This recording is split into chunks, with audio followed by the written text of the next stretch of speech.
హైయర్స్ welcome to our channel. ప్రస్తుతం మనతో పాటు ప్రముఖ సోషల్ యాక్టివిస్ట్ కృష్ణకుమారి గారు ఉన్నారు. వారితో ఒకసారి మాట్లాడదాం. నమస్కారం మేడం.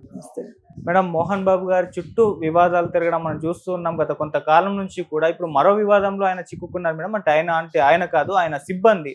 సో ఒక అడవి పందిని వేటాడారని చెప్పేసి ఆ విజువల్స్ అన్ని కూడా, దాన్ని తీసుకొస్తున్న విజువల్స్ అన్ని కూడా సోషల్ మీడియాలో వైరల్ అవుతున్నాయి. చాలా మంది సో దీనిపైన ఎలాగైనా యాక్షన్ తీసుకోవాలని చెప్పేసి కూడా డిమాండ్ చేస్తున్నారు. మరి ఇది ఎటువైపు వెళ్ళొచ్చు, ఎటువంటి పరిణామాలు దారి తీయచ్చు? మరి ఎవరైతే ఆ సిబ్బంది ఉన్నారో వాళ్ళపైన గతంలోనే మంచు మనోజ్ గారు నాపైన దాడి చేశారని కంప్లైంట్ కూడా చేశారు. మరి ఇప్పుడు దీన్ని ఏ విధంగా చూస్తారు మేడం మీరు?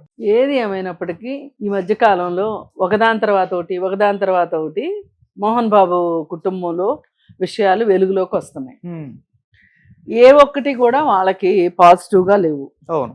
మోహన్ బాబు గారికి కానీ వాళ్ళ పెద్ద అబ్బాయికి కానీ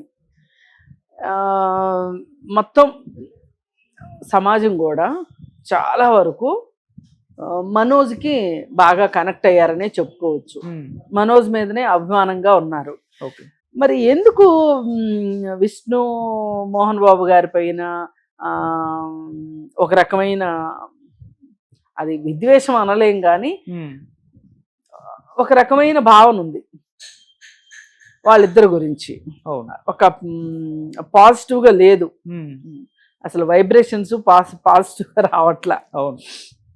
అయితే పైకి కనిపించేది కూడా ఏంటి అంటే, మంచు విష్ణు కాస్త వివాదాస్పదంగా మాట్లాడటము. అంతకు ముందంతా ఎలా ఉన్నా కానీ అతను మా అసోసియేషన్ ప్రెసిడెంట్ అయిన దగ్గర నుంచి అతని పరిస్థితి బాగాలేదనే చెప్పుకోవచ్చు. ఒక రకంగా అది అతనికి ముళ్ళ కిరీటమే.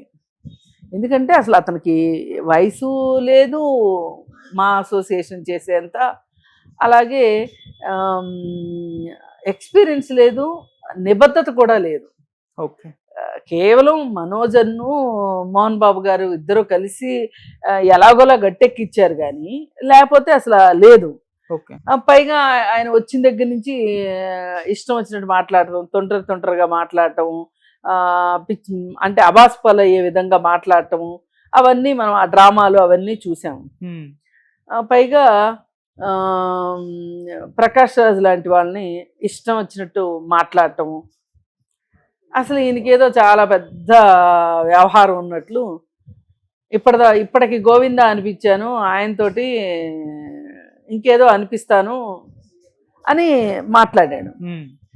ఆ విషయంలో కూడా అసలు ఆయన ఎక్కడ, నువ్వెక్కడ, నువ్వు ఒక గోల్డెన్ స్పూన్ వేసుకొని పుట్టి నువ్వు ఇంత షాన్లు కొడుతున్నావు, అసలు ఆయన ఎక్కడ అని చెప్పి చాలా మంది ఒక రకంగా విరుచుకుపడ్డారు. ఓకే. అది అయిపోయింది. మా అసోసియేషన్ బిల్డింగ్ కట్టిస్తా అన్నాడు, అది ఏదైనా నా హయాంలో కట్టి తీరుతాను అన్నాడు. అందుకే వాళ్ళ నాన్న ఎక్స్టెన్షన్ ఇప్పించుకున్నాడు, కట్టలేదు కాబట్టి. మరి ఇప్పుడు ఈ హయాంలో కూడా కట్టకపోతే మన కర్మగాలి, ఆయన జీవితం అంతా కట్టే వరకు ఆయనే అధికారంలో ఉంటాడా అర్థం కావట్లా. సరే, అది చాలనట్లు ఇప్పుడు తమ్ముడితోటి వివాదం. గత సంవత్సరమే ఒకసారి వీళ్ళంతా కొట్టుకుంటున్నట్లు ఏవో వార్తలు బయటకు వచ్చినాయి, మళ్ళీ కాదు అని చెప్పి దాన్ని ఏదో ఇచ్చేశారు. ఓకే. ఆ తర్వాత అతని పెళ్లి గురించి ఇతనికి ఇష్టం లేదు అనేది క్లియర్ కట్గా అర్థమవుతుంది. అందుకే పెళ్ళికి కూడా ఎవరో చుట్టాలు వచ్చినట్లు, చుట్టాలు కూడా కాదు, ఎవరో ఫ్రెండ్స్ మొక్కుబడిగా వచ్చేళ్ళినట్టు వెళ్ళాడు. సరే, ఏదైనా వాళ్ళ అన్నదమ్ములు ఇద్దరికి పడట్లేదు అనేది క్లియర్. పైగా ఆ కాలేజీకి సంబంధించి అందరికీ వాటా ఉంటుంది, కానీ పెత్తనం అంతా తనే తీసుకొని మరి మిగతా వాళ్ళకి సమాధానం చెప్పాల్సి ఉంటుంది కదా. అదేది ఎక్కడ జవాబుదారీతనం లేకపోవటము. పైగా తండ్రిని మంచి చేసుకొని తండ్రి చెవిలో మనోజ్ మీద బాగా నూరి పోసుకుంటా తండ్రికి కొడుక్కి కూడా డిస్టెన్స్ వచ్చేటట్లు చేశాడు. ఇవన్నీ అయిపోయిన తర్వాత ఎవరైతే మేనేజరు, ఎవరైతే సిఈఓ, ఇట్లా కొన్ని కీలకమైన పదవుల్లో ఉన్నారో వాళ్ళు మనోజ్ని ఇబ్బంది పెట్టడం, దాని గురించి కూడా మనోజు చెప్పుకుంటున్నాడు. ఇప్పుడు అదేదో ఉందండి, పేరు వినయ్ అనే అతన్ని ఇంతకుముందు వైసీపీ దానిలో పనిచేసిన, సాక్షిలో పనిచేసిన అతన్ని తీసుకుని వచ్చి, అతను వెరోనికాకి చుట్టం. ఓకే. తీసుకొని వచ్చి ఈ స్కూల్స్ దీంట్లో సీఈఓని చేశారు. అది మనోజ్కి ఇష్టంగా అనిపించట్లా. అయితే వాళ్ళు CEO అయితే అయ్యాడు కానీ ఆ కాలేజీల్లో స్టూడెంట్స్ మీద కావచ్చు, కాలేజీలో పేరెంట్స్ మీద కావచ్చు, ఒక రకమైన జులుం ప్రదర్శిస్తున్నారు. ఎంతసేపు డబ్బు డబ్బు డబ్బు డబ్బు, ఆ డబ్బు పిచ్చి తప్పితే రెండోది కనిపించట్లా. ఆఖరికి స్టూడెంట్స్ యొక్క తల్లిదండ్రులు కూడా రోడ్డును పడి మాట్లాడాల్సిన పరిస్థితి వచ్చింది. మరి అలాంటప్పుడు మనోజు ఏంటిది ఇలా ఎందుకు జరుగుతుందంటే అతనికి ప్రాపర్గా సమాధానం చెప్పట్లా. ఎవరైతే కిరణ్ అని ఇంకొక అతను మంచు విష్ణుకి మేనేజర్లుగా ఉన్నారో వాళ్ళే పదే పదే మనోజ్ మీదకి కయ్యానికి కాలు దూవుతుంటారనమాట. సరే చివరికి మొన్న అంత పెద్ద గొడవ జరిగింది. ఇక ఆ గొడవ మొత్తం సారాంశంలో ప్రజలకు కూడా అర్థం అవ్వాల్సింది అర్థమైంది. ఇప్పుడు తాజాగా వచ్చిన గొడవ, ఈ గొడవ ఏదైతే ఉందో ఈ పందుల్ని, అడవి పందుల్ని చంపటం అనేది ఇక్కడ జల్పల్లిలోనే చేశారు అని అంటున్నారు. ఆశ్చర్యంగా ఉంది. ఎందుకు ఇంత వినాశకాలే విపరీత బుద్ధి అన్నట్లు ఎందుకు వీళ్ళు తప్పు మీద తప్పు ఈ విధంగా చేస్తున్నారు? పైగా మనోజ్ ఎవరి మీద అయితే కంప్లైంట్ చేశాడో వాళ్ళే ఉన్నారు దీంట్లో కూడా. అవును. అంటే వీళ్ళంతా ఏంటంటే ఒక అరాచకంగా తయారైపోయి మనకి ఇష్టం వచ్చినట్టు చేద్దాము అనుకుంటున్నారు కావచ్చు.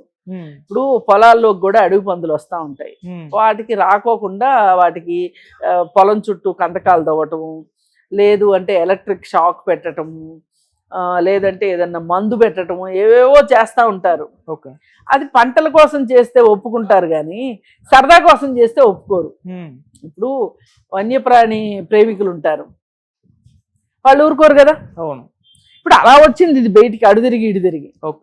ఏది ఏమైనప్పటికీ కూడా ఒక పద్ధతి పాడు లేకోకుండా మనోజు తయారవటమే కాకుండా తన దగ్గర పనిచేసే వాళ్ళకు కూడా అంతే ఫ్రీ హ్యాండ్ ఇచ్చేశాడు. ఇక వాళ్ళు విచ్చలవిడిగా ఈ విధంగా చేస్తున్నారనే అర్థం అనే సంగతి మనకు అర్థమైపోయింది. మరి దీన్ని ఎట్లా సరిదిద్దుకుంటారు?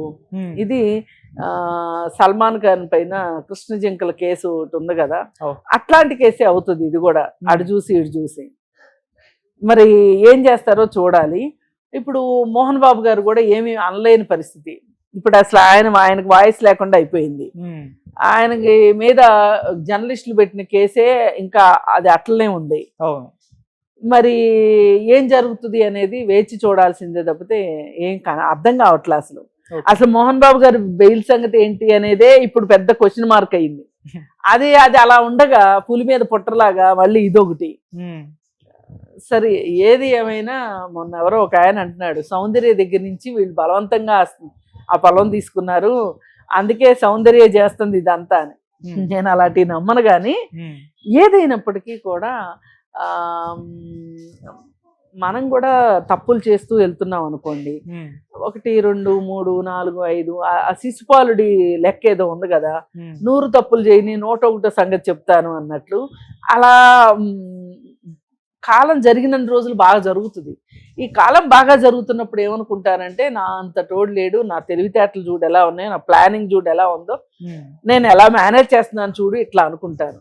కానీ ఏదో ఒక రోజు ఒక డౌన్ఫాల్ స్టార్ట్ అయినప్పుడు, ఇప్పుడు మంచి జరిగేటప్పుడు అన్ని మంచులు ఎట్లా జరుపుకుంటూ పైకి పైకి పైకి వెళ్తాయో, చెడు జరిగేటప్పుడు కూడా అంతే. ఓదాని తర్వాత ఒకటి, ఓదాని తర్వాత ఒకటి, ఓదాని తర్వాత ఒకటి అట్లా అయిపోతుంటది.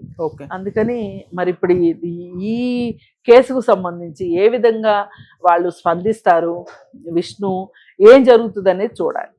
మేడం, అంటే అడవి పందుల వేట అనేది గ్రామీణ ప్రాంతాల్లో రెగ్యులర్ గా జరుగుతుంది, అంటే చేస్తూ ఉంటారు. దీన్ని అంత ఇష్యూ చేయాల్సిన అవసరం లేదని ఇంకొంతమంది కూడా వాదిస్తున్నారు. మీరేం చెప్తారు? కాదు ఇందాక నేను మీకు చెప్పాను, పంటలు రక్షించుకోవటం కోసం చేశారంటే ఒక అర్థం ఉంది.